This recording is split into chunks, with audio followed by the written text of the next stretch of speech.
સુરત અને જિલ્લામાં મેઘરાજાએ ધમાકેદાર એન્ટ્રી કરતા જનજીવન પર અસર જોવા મળી છે. છેલ્લા 12 કલાકમાં શહેર અને જિલ્લામાં ભારે વરસાદ નોંધાયો છે. નીચાણવાળા વિસ્તારોમાં પાણી ભરાવાની સ્થિતિ વચ્ચે તંત્ર એલર્ટ મોડમાં છે. એનડીઆરએફ અને એસડીઆરએફની ટીમોને પણ તૈનાત કરવામાં આવી છે. સુરત શહેરમાં વહેલી સવારથી જ શરૂ થયેલા સતત વરસાદે સુરતનું જનજીવન અસ્તવ્યસ્ત કરી દીધું છે. અનેક નીચાણવાળા વિસ્તારોમાં પાણી ભરાઈ જતા લોકોને અવરજવરમાં ભારે મુશ્કેલીઓનો સામનો કરવો પડી રહ્યો છે. ઉધના નવસારી રોડ ઉપર રસ્તા ઉપર પાણી ભરાઈ જતા વાહનો ધીમી ગતિએ પસાર થઈ રહ્યા છે, જેના કારણે લાંબા ટ્રાફિક જામના દ્રશ્યો સર્જાયા છે. તો બીજી તરફ મહાનગરપાલિકાની ટીમો પાણીના ઝડપી નિકાલ માટે મેદાનમાં ઉતરી કામગીરી પણ કરી રહી છે. હવામાન વિભાગે આગામી કલાકોમાં પણ વરસાદની શક્યતા વ્યક્ત કરતા નાગરિકોને સાવચેત રહેવાની અપીલ કરવામાં આવી છે. જી સર.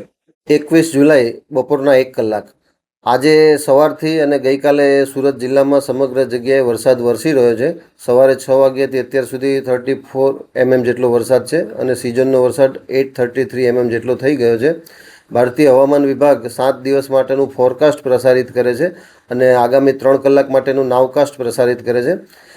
જે ફોરકાસ્ટ 7 દિવસ માટે હોય છે તે મુજબ આગામી 26 જુલાઈ સુધી સુરત સહિત સમગ્ર દક્ષિણ ગુજરાતમાં મધ્યમ વરસાદની આગાહી છે. સવારે જે 7 થી 10 માટેનું નાવકાસ્ટ હતું તેમાં રેડ એલર્ટ હતું.